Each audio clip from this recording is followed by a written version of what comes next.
La foi, elle vient de ce que l'on entend, de la parole de Dieu.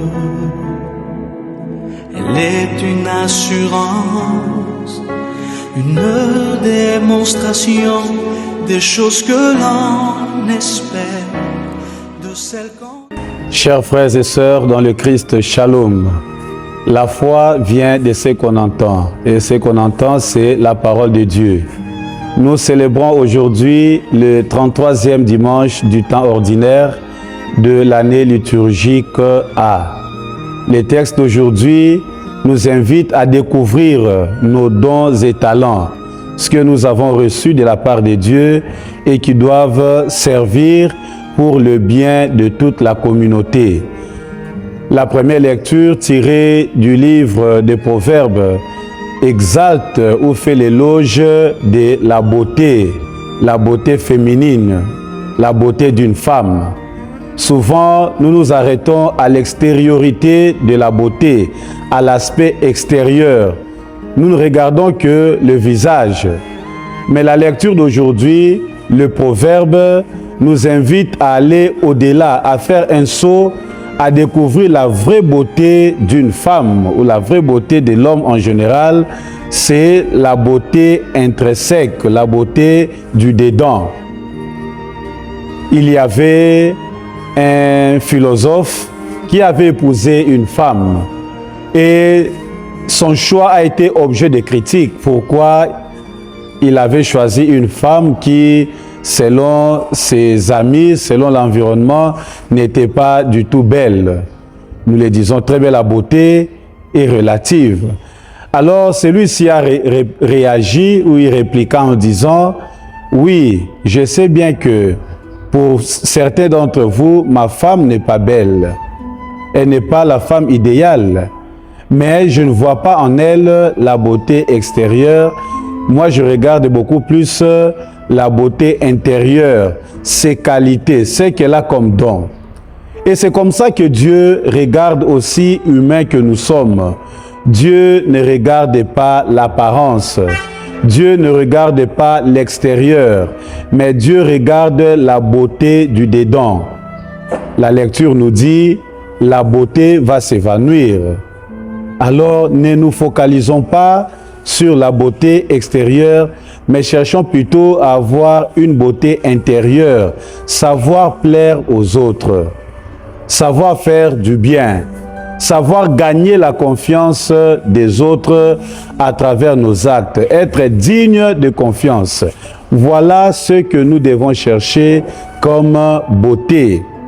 Je voudrais ici, chers frères et sœurs, souligner un aspect, ce que nous constatons aujourd'hui. Ce n'est pas du tout mal comment les femmes cherchent à se maquiller, à faire des manicures, des pédicures pour paraître belles. Ce n'est pas du tout mauvais, mais le plus important, c'est qu'une femme doit chercher, c'est la beauté intérieure, plaire à son mari, plaire à son époux, plaire à sa famille et surtout plaire à ceux et celles qui partagent le quotidien, la vie de chaque jour avec elle.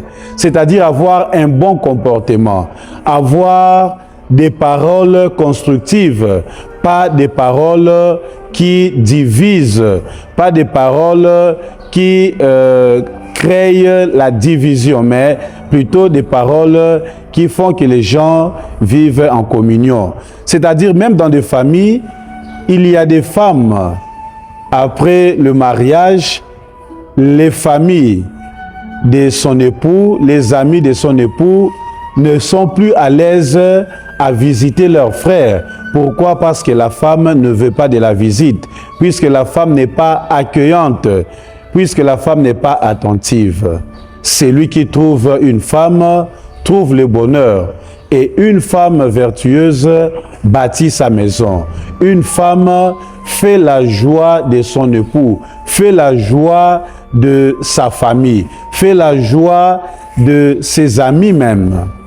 Chers frères et sœurs, cette parole que nous venons d'écouter dans la première lecture bien qu'elle a une implication directe pour les femmes, mais au fait, comme parole de Dieu, elle s'adresse aussi à tous les chrétiens qui doivent rayonner par la beauté du Christ, par la beauté de l'Évangile, la joie de l'Évangile qui fait en sorte que nous puissions vivre en harmonie, en paix et en communion.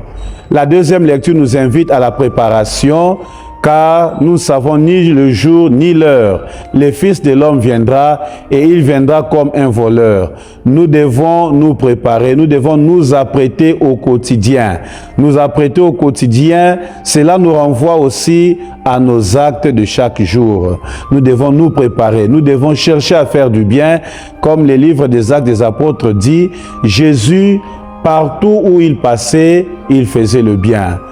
Le bien, la foi, la charité, voilà donc le gain ou la possibilité pour nous d'entrer dans le royaume des cieux. L'Évangile nous parle de la parabole des talents. Un maître qui voyageait remit le talent à ses collaborateurs, à ses serviteurs. À un, il donna 5, à un autre, il donna 2, et à un autre, il donna un seul. Et voilà, les deux ont pris l'initiative de fructifier ce qu'ils ont reçu de leur maître. Mais un, paresseux qu'il était, sans initiative, sans créativité, il est allé garder, thésauriser ce qu'il avait reçu du maître. Mais au retour, le maître vient demander des comptes. Voilà, chacun vient avec ce qu'il avait reçu et comment il a fructifié. Malheureusement, celui-ci était incapable de le faire. À nous aussi, chers frères et sœurs, chacune et chacun de nous a reçu des dons, a reçu des talents. Dieu nous a créés, il a mis en nous les qualités, les possibilités, les potentialités. Nous devons être capables de découvrir nos dons, de découvrir nos potentialités et être capables de les mettre au service de tous, au service de la communauté. Il est marrant de voir une personne bien portante qui a tous les membres de son corps souffrir de la faim. Et pourtant, Dieu nous a donné l'intelligence. Dieu nous a donné les membres. Dieu nous a donné la force que nous devons transformer en énergie pour travailler, pour être autonomes, pour être indépendants. À l'instar de ces deux hommes qui ont fructifié leur talent, les chrétiens sont appelés aussi à fructifier ce qu'ils ont reçu pour le bien de la communauté, pour le bien de tous. Ne gardons pas ce que nous avons reçu pour nous-mêmes, mais mettons-le au service de l'Église, au service des autres. Comme Saint Paul le dit, il y a plus de joie à donner que de recevoir. Chers frères et sœurs, que cette parole puisse donner de bons fruits, produire dans notre vie. Que l'Esprit Saint, qui est le dispensateur de dons, nous aide à reconnaître et à identifier nos dons et à les mettre pour le bien de tout le monde. Que Dieu nous bénisse, le Père, le Fils et le Saint-Esprit. Amen. Bon dimanche à tous.